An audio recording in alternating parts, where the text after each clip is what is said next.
Hello guys, welcome back to Good Travel Tips, and in this video I'm going to talk about how to update AMD GPU drivers on your PC and how to do this step. So let's get started.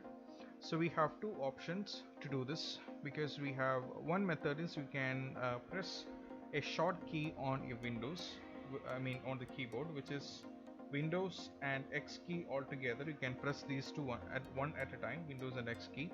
So this will take you to this, and from here you can search for device manager and you can open this, and this is one method.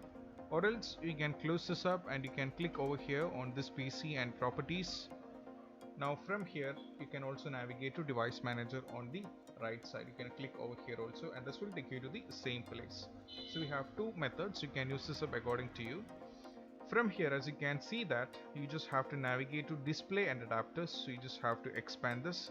As you can see that my GPU is AMD Radeon RX 5700. So I have to do is I just have to right click on this and go for update driver. Now from here I have to search, go for this one, search automatically for drivers. So as you can see that I have already updated my drivers, and this is the method how you can update GPU drivers, AMD GPU drivers. And I hope this video is helpful, and if you find this video helpful, don't forget to subscribe and click on the bell icon for more notifications. See you soon in the next video. Peace out.